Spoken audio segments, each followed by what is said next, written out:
କରୁଛୁ ଅତିବଡ଼ି ଜଗନ୍ନାଥ ଦାସ ବିରଚିତ ଶ୍ରୀମଦ୍ ଭାଗବତର 124ତମ ଭାଗ। ପ୍ରଯୋଜନା ସୁହାସ ମହାନ୍ତି।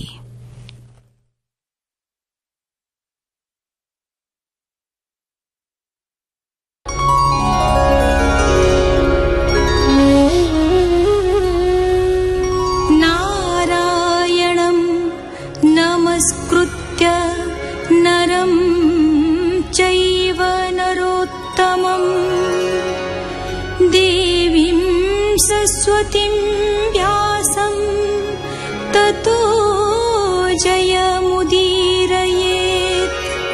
मूकं करोति वाचालं पङ्गुं लङ्घयति गिरिं यत्कृपातमहं वन्दे परमानन्दमाधवम्।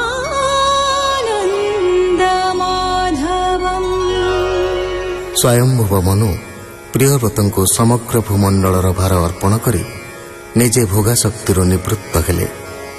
ପ୍ରିୟବ୍ରତଙ୍କର ଥିଲେ ଦୁଇଟି ପତ୍ନୀ।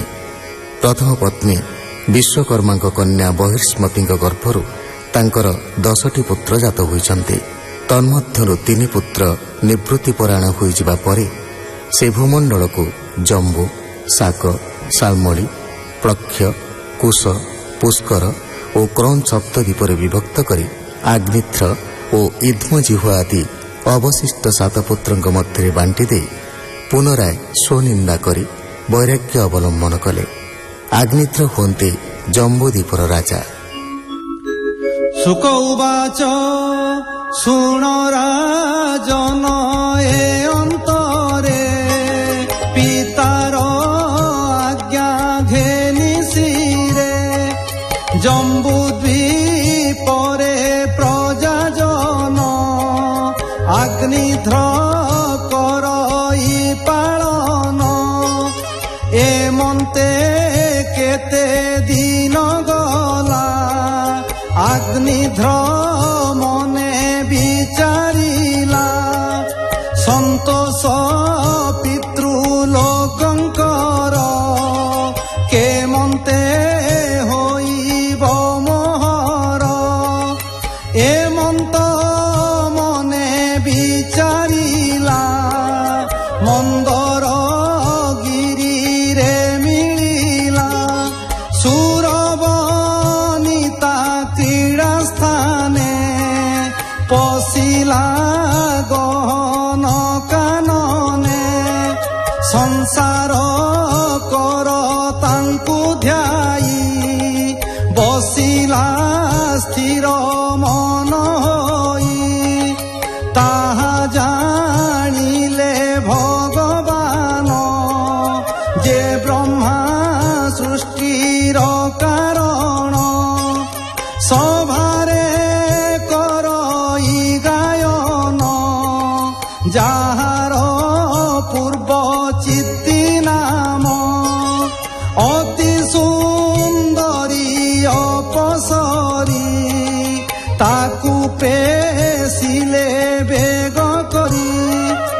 ଆଗ୍ନିଧ୍ର ତପୋବନ ଲାଗେ ମିଳିଲା ଅପସରୀ ବେগে।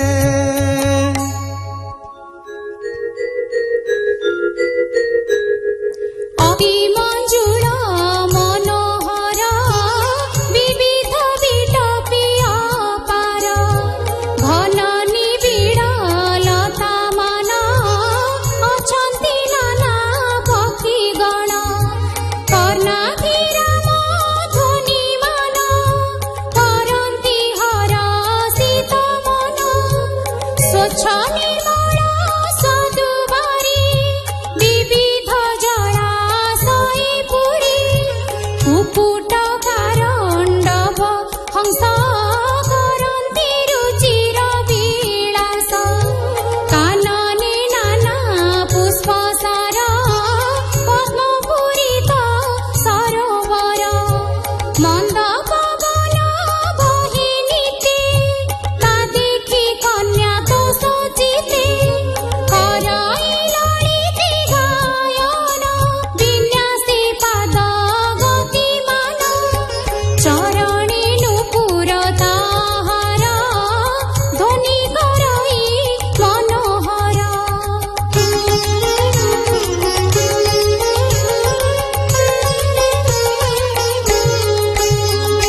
ଅତି ମଞ୍ଜୁଳ ତାନ ଶୁଣି ନୃପ କୁମର ଶିରୋମଣି ସମାଧି ଯୋଗରୁ ତାହାର ନୟନ କମଳ ଯୁଗଳ ଇସିତେ ବିକଶିତ କଲା ମନ୍ଦ ମଧୁରେ ସେ ଚାହିଁଲା ତା ଦେଖି ନୃପତି ନନ୍ଦନ ହୋଇଲା ଅନଙ୍ଗେ ଅଧୀନ ଜଡ଼ ପରାଏ ସେ ହୋଇଲା କାହୁଁ ତୁ ଅଇଲୁ ବୋଇଲା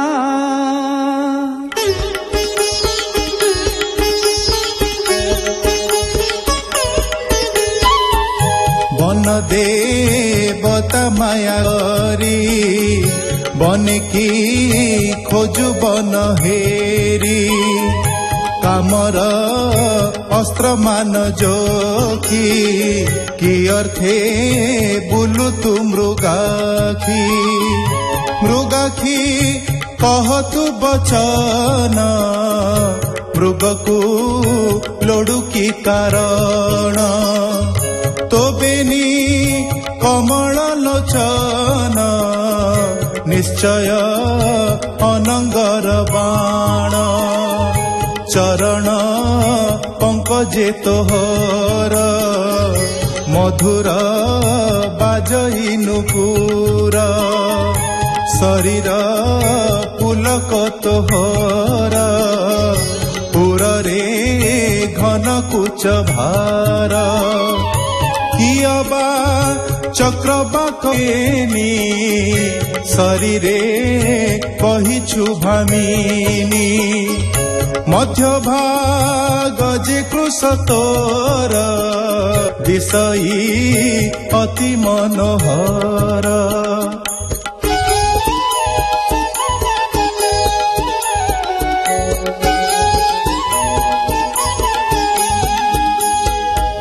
যাহার নয়ন গোচর হইব রূপ গুণ তোর সে কি অনঙ্গ বসনহি রহিব হেমন্ত কে দেহি প্রসন্ন হুয় মতে তুহি মিত্র ভাবরে মু ভজই তোতে না ছাড়িবই মুহি ব্রহ্মা কি দেলে পঠি আই চিত মোহর তোর তহি নিশ্চলে রহিলা গো সহি সফল কর তুহি এহা স্বভাবে তুর পুণ্য দেহা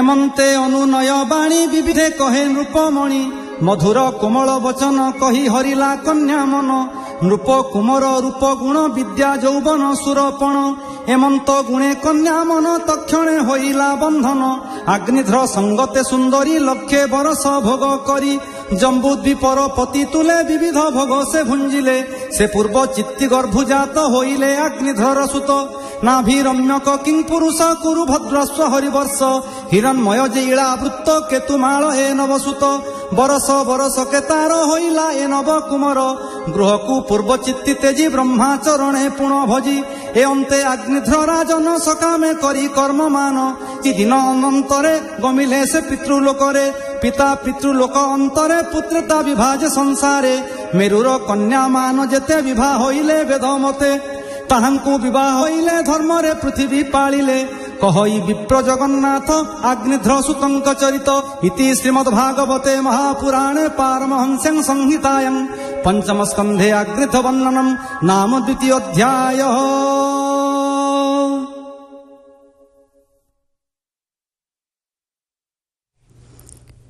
ଶୁଣୁଥିଲି ଅତିବଡ଼ି ଜଗନ୍ନାଥ ଦାସ ବିରଚିତ ଶ୍ରୀମଦ୍ ଭାଗବତର 126ତମ ଭାଗ। ଏହି ଭାଗରେ କଣ୍ଠଦାନ କରିଥିଲେ ମହାପ୍ରସାଦକର ମହାପାତ୍ର ମିନତି ଭଞ୍ଜ ଶୈଳଭାମ ମହାପାତ୍ର ଏବଂ ଦୁଃଖିଶ୍ୟାମ ତ୍ରିପାଠୀ। ବେତାର ସମ୍ପାଦନ କରିଥିଲେ ଡକ୍ଟର ଦାଶରଥୀ ପ୍ରସାଦ ଦାସ, ସଙ୍ଗୀତ ପ୍ରଫୁଲ୍ଲ କର, ବର୍ଣ୍ଣନା କରିଥିଲେ ମହାନ୍ତି, ପ୍ରଯୋଜନାରେ ଥିଲେ ସୁହାସ ମହାନ୍ତି।